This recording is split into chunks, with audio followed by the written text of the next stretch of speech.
هذا الخبزة المحشية العجيبة اللي كل ما نديرها تصرى مخاطفة عليها، يعني تتكل قبل ما تبرد ديجا وهي في البلاء الطير كما راكم تشوفوا. بنتها ما شاء الله. على بالكم ننصحكم انكم تحتفظوا بهذه الوصفة لانها بزاف راح تفيدكم. نخليكم مع المقادير. درت كاس حليب دافي، مغرفة سكر، ومغرفة خميرة الخبز، هذه مغرفة تاع الحليب، ربع كاس تاع الزيت، ونضيف الفرينة. درت كمية من الفرينة، زدت الملح، ونص مغرفة خميرة الحلويات، ومغرفة تاع الخل نفس المغرفة اللي استعملتها قبيل. نخلطهم ونبقى نضيفو في الفرينة حتى نتحصلوا على عجينة تكون طرية، ماشي تتلاصق كيما تاع البيتزا، لازم تكون طرية باش من بعد نقدروا نتحكموا فيها كيما راكم تشوفوا. نغطيها نخليها تخمر ما بين ما وجدت الحشوة.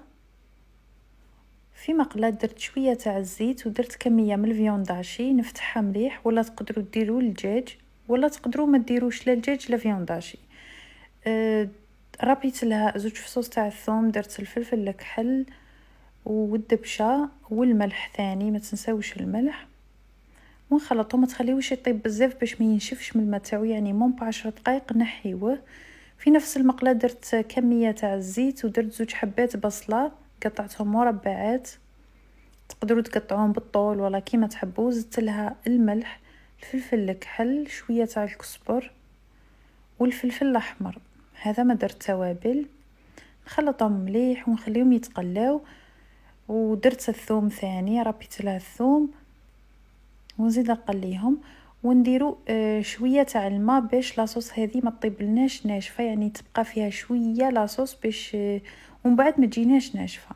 كما راكم تشوفوا درت واحد ربع كاس تاع الماء ونغطي عليها ونخليها تطيب على نار تكون قليله. كما قلت لكم ما تخليوهاش تنشف بزاف، اذا نشفت زيدوا لها شويه تاع الماء وخليوها، معليش طابت وخلصت ضيفوا شويه ماء، خلطوها وخليوها تبرد.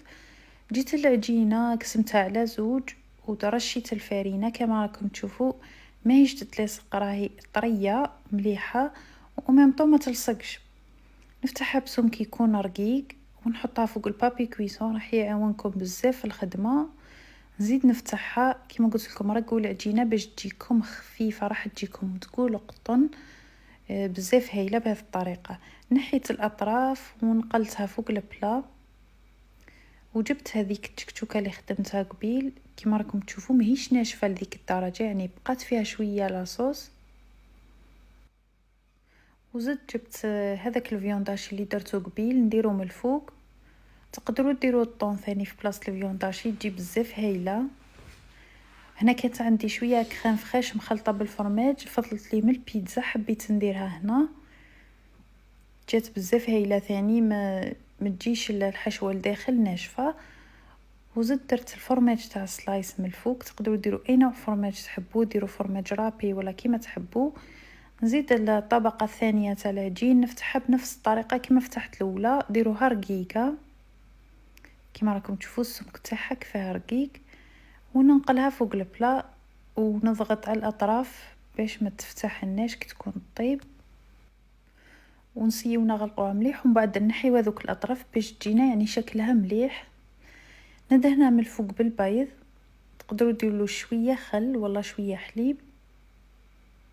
وهنا تكونوا ديجا مشعلين الفور تاعكم يسخنه.